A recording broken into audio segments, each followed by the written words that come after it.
والصلاة والسلام على رسول الله صلى الله عليه وسلم وآله وصحبه أجمعين.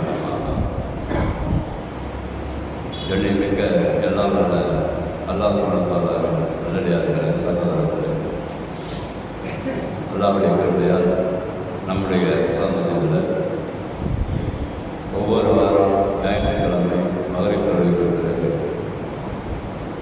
உலக மக்கள் அனைவருக்கும் நேர்வழி காட்டியாக அல்லாஹ் இறக்கி அருளை இருக்கிற இந்த அல்குர்ஆனை அரபியில் ஒரு வசனத்தை ஓதி பார்த்து அதனுடைய அர்த்தத்தை படித்து பார்த்து அதன் மூலமாக கிடைக்கிற கிடைப்பினையை நம் வாழ்நாளில் கொண்டு வருவதற்காக நாம் முயற்சி செய்து வருகிறோம். இந்த முயற்சியை அல்லாஹ்வால் படைக்கப்பட்ட உலக மக்கள் அனைவரும் செய்தார்களானால் அவர்களுக்கு சரியான பாதை கிடைக்கும், சரியாக வாழ்வார்கள், சரியாக மரணிப்பார்கள். அதற்கு பிறகு எங்கிருந்து நாம் வந்தோமோ அங்கே திரும்ப போக இருக்கிறோம். போன வாரம் நாம் பார்த்த 7வது அத்தியாயம் 29வது வசனத்துடைய கடைசி வாசகத்தை நாம் இந்த வாரம் சொன்னதாக சொல்லியிருக்கிறோம். அந்த வாசகம் எப்படி இருக்கிறது என்றால், அவர்கள் என்ன செய்தார்கள், கமா பதாக்கும் தவுரும். இதான் அந்த 29வது வசனத்துடைய கடைசி வாசகம். கமா பதாக்கும் என்றால் நீங்கள் எப்படி ஆரம்பிக்கப்பட்டீர்களோ அதுபோல மீண்டும் திரும்பப்பட இருக்கிறீர்கள், திரும்புவீர்கள். அது நமக்கு சாதாரணமான வாக்குவசனத்தை மாதிரி இருந்தாலும் ஒட்டுமொத்த மார்க்கத்துடைய அடிப்படையை தந்துள்ளது. இந்த ஒரு விஷயத்தை நாம் எல்லோரும் சரியாக விளங்கிக் கொண்டால் நம்முடைய அமல்கள் சீராக அமைகிறது. எப்படி ஆரம்பத்தில் நீங்கள் ஆரம்பிக்கப்பட்டோம் எல்லாம் எப்படி ஆரம்பிக்கப்பட்டோம், எந்த விதமான பொருள் இல்லாமல் குறிப்பிட்டு சொல்லுகிற அளவுக்கு எந்த விதமான அடிப்படை பொருள் ரா மெட்டீரியல் சொல்கிறாங்களோ அது இல்லாமல் நாம் படைக்கப்பட்டோம். அதற்கு பிறகு அல்லாஹ் சுப்ஹானஹு உம்மாவின் வயிற்றில் 4 மாதத்திற்கு பிறகு அவருடைய கட்டளையாக இருக்கிற உயிரை ஊதினான். எங்கெங்கே எதில் இருக்கிறோமோ அதுக்கு தகுந்த மாதிரி கரெக்டாக படைத்தான். வெளி உலகத்திற்கு வந்த பிறகு நமக்கு தேவையான அனைத்தையும் நல்லா வைத்திருக்கிறான். அப்படியே விட்டுவிடவில்லை. இந்த உலகத்தில் எவ்வளோ காலங்கள் வாழ போகிறோமோ அந்த காலங்கள் வரைக்கும் வாழ இருக்கிறோமோ திருப்பி அந்த போக இருக்கிறோம். அவ்வளோதான். இந்த ஒரு விஷயம் நமக்கு விளங்கிட்டால் இதற்கு தோதுவாகவே நம்முடைய வாழ்க்கையை அமைத்துக் கொள்வதற்காக நம்முடைய மூளை வேலை செய்ய ஆரம்பித்தது. இந்த ஒரு விஷயம் தேவைப்படுது. வந்திருக்கிறோம், போக போகிறோம், வந்திருக்கிறோம், போக போகிறோம் சொல்லிக்கிட்டே இருக்கிற மாதிரி இல்லை. எப்பயுமே இந்த உலகத்தில் வாழ்க்கை உண்மையில் இருக்கிறாரே செய்வது. வந்திருக்கிறோம், போக போகிறோம், வந்திருக்கிறோம், போக போகிறோம்னு சொல்லுவோம். அப்போ வந்திருக்கிறோம், இருக்க போகிறோம்னா தான் பிரச்சனை. இந்த இவ்வளோ உலக மக்களுக்கு பிரச்சனை வந்திருக்கிறோம், இருக்க போகிறோம். அப்போ இருக்க போகிற இடத்தை ஸ்ட்ராங்காக வைத்துக் கொள்வதற்காக படுகிற பாடு தான் இவ்வளோ பாடுகளுமே. நம்ம பார்க்கிற எல்லா பாடுகளுமே கஷ்டம் எனக்கு தான். இந்த உலகத்தில் நம்ம நிரந்தரமாக இருக்க போகிறோம். நான் மாத்திரம் இல்லை, என்னுடைய பிள்ளைகள் நிரந்தரமாக இருக்க போகிறார்கள். அதுக்கு பிறகு என்னுடைய பேரன்மார்கள் நிரந்தரமாக இருக்க போகிறார்கள் என்று சொல்லி ஒவ்வொரு தனி மனிதனும் ஆணும் பெண்ணும் அதற்காக அதிகமாக சிரமப்படுகிற ஒரு சூழ்நிலையை பார்க்கிறோம். காரணம் என்னன்னாக்கா இந்த விஷயம் புரியாது. வந்திருக்கிறோம், போக போகிற விஷயம் புரியுது. அதுக்காக இந்த உலகத்தில் இன்பங்களை அனுபவிக்க வேண்டாம் நல்லா சொல்கிறாங்கன்னா நல்லா தருவாங்க. இந்த எண்ணம் இருக்கிற எந்த ஒரு மனிதனும் ஒருபோதும் வீணாக போவது கிடையாது. எல்லோரை விட அதிகமாக அந்த மனிதன் அனுபவிக்கிறான், சரியாக அனுபவிக்கிறான், ஒழுங்காக அனுபவிக்கிறான், ஒழுக்கமாக நடக்கிறான். அல்லாஹ் எப்படி சொன்னாலும் இன்பங்களை அனுபவிக்கிறான். அதுக்கு பிறகு வாழ்கிற காலமெல்லாம் கௌரவமாக இருக்கிறான்.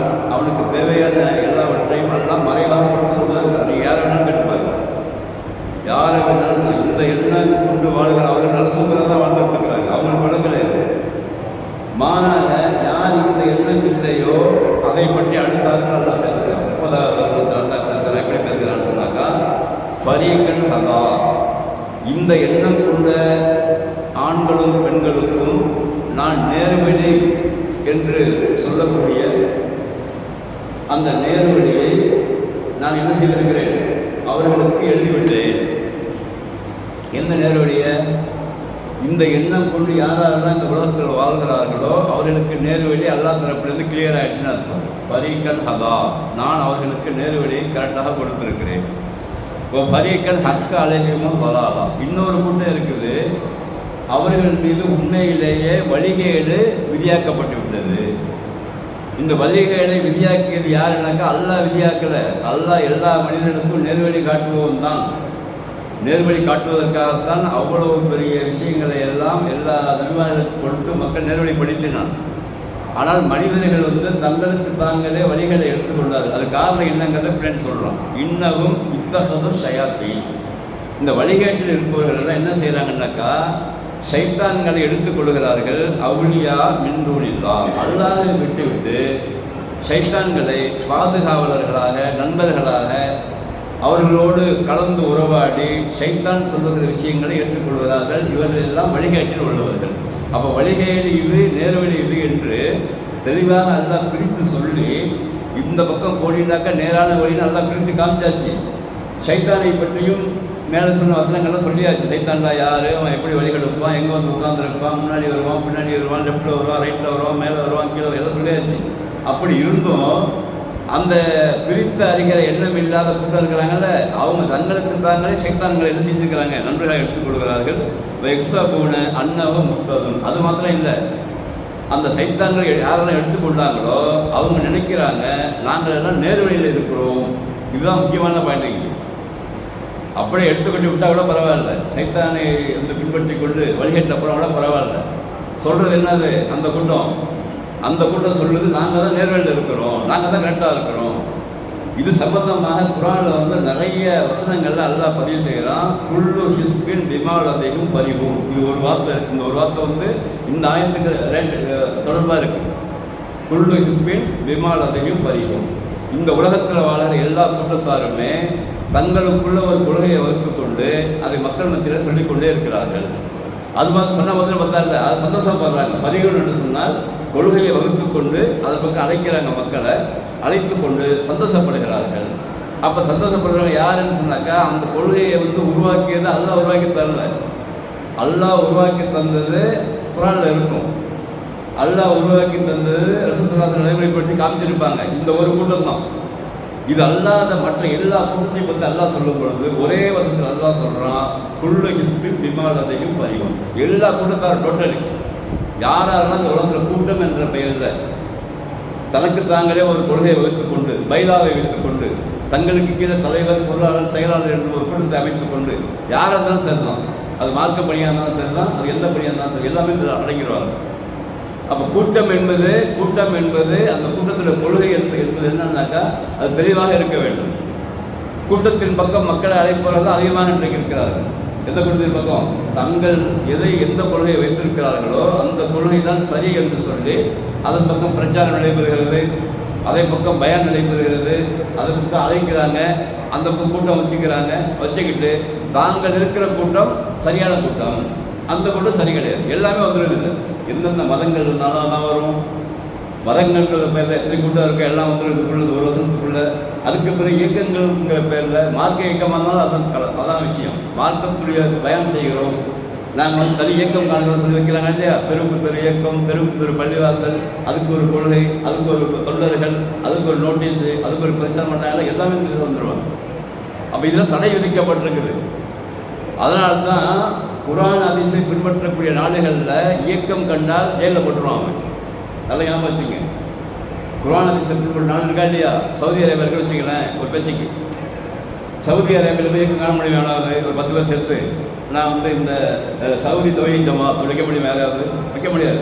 ஏன் உடனே போட்டுருவான். உள்ள காரணம் என்னன்னா பிரிவு என்பது இருக்கக்கூடாது. அது மாத்திரம் இல்லாமல் நீங்கள் வெளிநாட்டுக்கு போயிருப்பீங்க உங்களில் கூட சில பேர்கள்.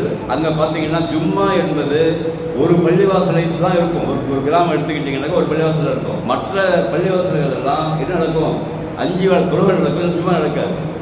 அந்த 5 வேளை தொழுகிறவங்க ஜும்மா பெற்று ஒரு பள்ளிவாசலை, உதாரணமாக ஒரு கிராமம் இப்போ பேட்டை இருக்குன்னு வச்சிங்களேன், ஒரு பேட்டை இருக்குன்னு சொன்னாக்கா ஒரு பள்ளிவாசலில் ஜும்மா நடக்கணும், அந்த ஜும்மா எப்படி இருக்கணும்? குர்ஆன் ஹதீஸும் பேசப்படணும்.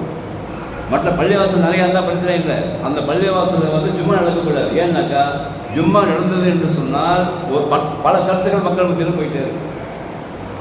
இங்கே வந்து சாத்தியம் இல்லை, இந்தியாவில் சாத்தியம் இல்லை. ஏன்னாக்கா இந்தியா என்பது சுதந்திர நாடாக இருக்கிறது. நினைச்சவெல்லாம் ஒரு கொள்கையை உண்டாக்கி மக்கள் மத்தியில் பிரச்சாரம் செய்ய முடியும். எந்த கொள்கை இருந்தாலும் அவனுக்கு வந்து உரிமை இருக்குன்னு சொல்லிக்கிறாங்க எல்லாமே. அது இந்திய நாட்டு சட்டத்தில் அவன் வகுத்து வச்சிருக்கிறான். ஆனால் மார்க்க சட்டம் என்னன்னு சொன்னாக்கா, மார்க்க சட்டத்தில் பிரிவினை என்பது இருக்கக்கூடாது. அதான் சொல்றது. ஒரு தலைமையின் கீழே இருக்க வேண்டும். அந்த ஒரு தலைவர் எப்படி இருக்க வேண்டும் என்று சொன்னால் குர்ஆனை ஹதீஸை மாத்திரம் பேச வேண்டும். அந்த கிராமத்துடைய ஒட்டுமொத்த முஸ்லீம்களையும் ஒரு சேர அழைத்து எல்லா ஜும்மாக்களிலும் ஒரே கருத்தை அந்த கிராமத்தில் சொல்லிக்கொண்டே இருக்கணும். உலகம் முழுவதும் தான் சட்டம். அல்லாஹ் சொல்ல சட்டம் இருக்கும். இதுக்கு மாற்றமாக சைத்தானை பின்பற்றி கொண்டு என்ன சைத்தானே? சைத்தான் தான் பிரிவினை ஏற்படுத்துவதாக பல விஷயங்கள்ல அல்லாஹ் சொல்லுகிறான். குர்ஆன் ஆயிஷா பார்க்கும்போது பிரிவை ஏற்படுத்துவதே சைத்தான் தான். சமுதாயத்தில் பிரிவை ஏற்படுத்தி குட்டி குட்டி ஜமாத்தை ஏற்படுத்தி இவங்க வேறு அவங்க வேறுன்னு சொல்லி சலாம் கூட சொல்லாத அளவிற்கு இன்றைக்கு பிரிவினை இருக்கா இல்லையா? காரணம் என்ன என்றால் பிரிவினைகள் மூலமாக சமுதாயத்தை கூறு போட்டு நாங்கள் சரியான பாதையில் இருக்கிறோம் என்று சொல்லிக் கொண்டிருக்கிறார்கள் என்ற அர்த்தம் உள்ள இருக்குது. நல்லா படித்து பாருங்க. கொண்டு போய் 30வது வசனத்தில் அல்லது இந்த இயக்கம் கண்டவர்கிட்டமே படிச்சு அமைகிறது. இயக்கம் கண்ட தலைவர் இருக்கிறாங்கல்ல, அவன்கிட்ட இதுக்கு என்ன வழங்குன்னு கேள்வி சொல்லுவாங்க. அவங்க சொல்ல மாட்டாங்க. ஏன்னு சொல்ல மாட்டாங்கன்னா அவங்க ஒரு இயக்கம் சார்ந்திருக்காங்கல்ல, எப்படி சொல்லுவாங்க அவங்க? அப்போ யாரெல்லாம் ஒரு இயக்கத்தை சாராமல் டைரக்டாக குர்ஆனை படித்து டைரக்டாக ரசூலுடைய வழிமுறையை படித்து இதுதான் மார்க்கம் என்று விளங்குகிறார்களோ அவர்களுக்கு கூட்டம் தேவையில்லையாது. அவங்க உலக அளவில் முஸ்லீம்களை ஒன்றிணைக்க முற்படுவார்கள்.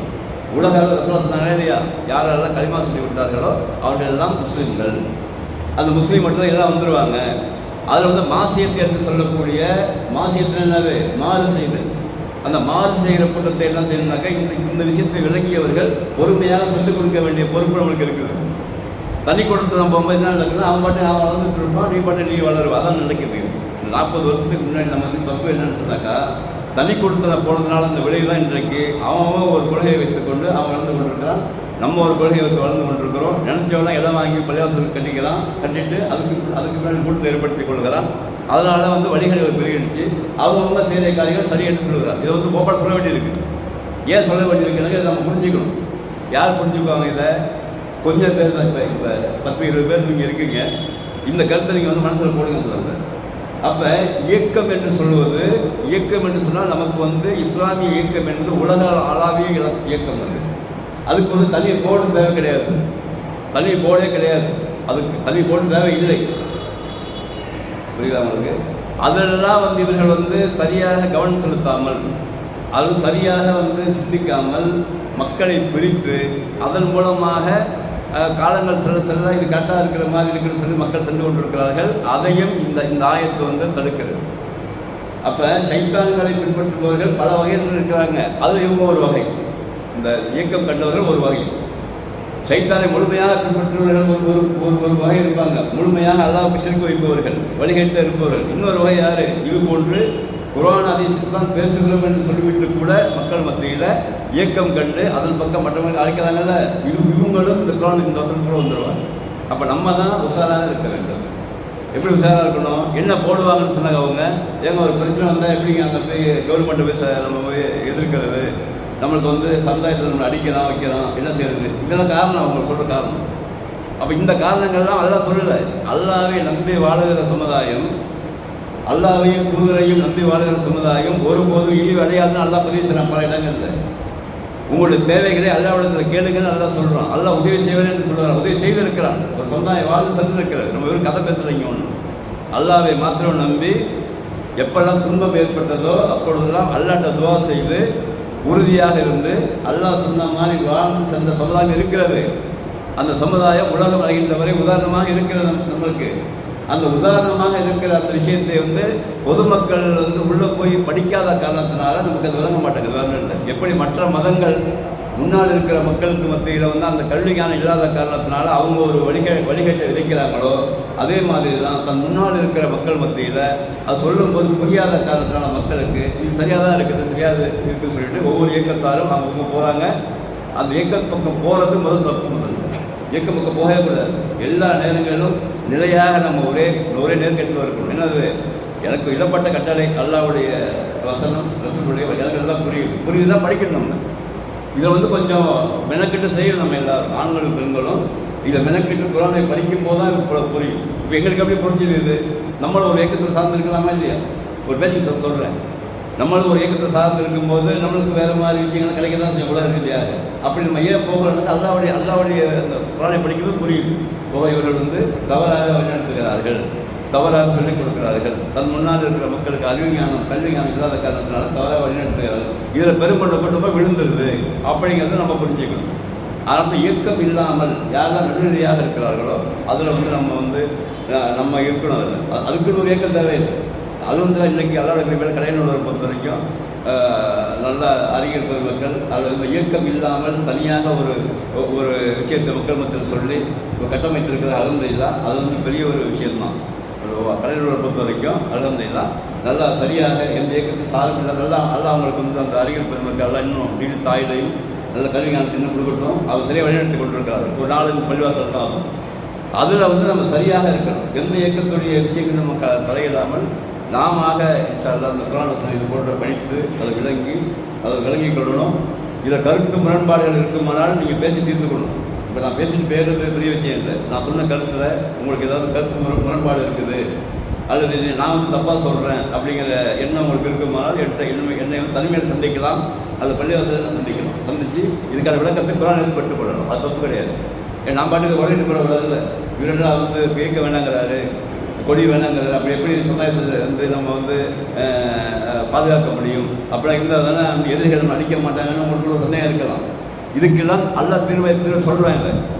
250 வசனங்கள் இருக்குது இயக்கத்துக்கு எதிராக உள்ள விஷயங்கள். யாருக்கு தெரியுமா? அது 250 வசனங்கள் இருக்குது இயக்கங்களே காணக்கூடாதுன்னு சொல்லி.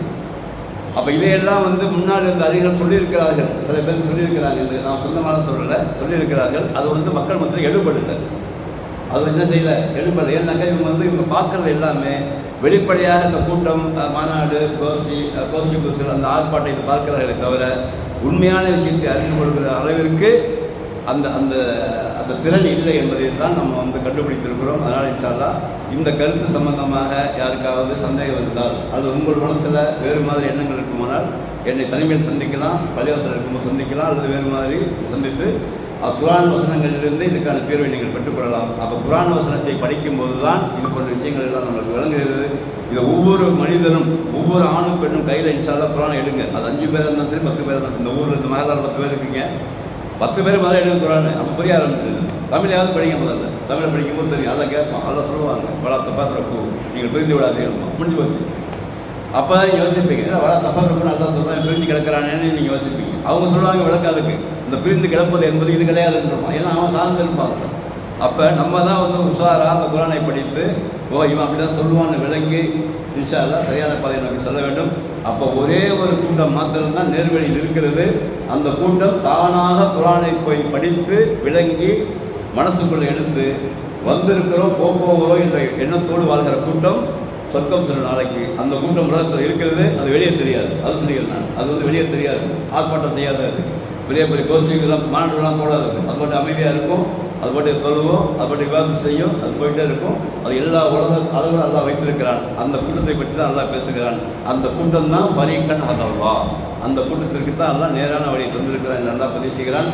ஆனால் இந்த விஷயம், இந்த 7வது 30வது தினத்தை இயக்கவாதிகள் அதிகமாக, இயக்க தலைவர்களாக தான் சரி, நம்ம அதிகமாக படிக்க வேண்டும். படித்து அதனுடைய விஷயத்தை மக்கள் மத்தியில் விளங்கி இயக்கத்தை கலைத்துவிட்டு பொதுமக்கள் மத்தியில் சொல்ல வேண்டும் என்று ஒரு கோரிக்கையாக நம்ம வைத்துக் கொள்கிறோம். ரஹ்மான் அல்குரானை படித்து விளங்கி சரியான பாதை செல்லப்படி தோற்பிக்க ரஹ்மான் எனக்கும் உங்களுக்கும் தந்த அருள் வேண்டும். நம் சந்ததிகளுக்கும் நேரான பாதை அல்ல தந்த அருள் புரிய வேண்டும்.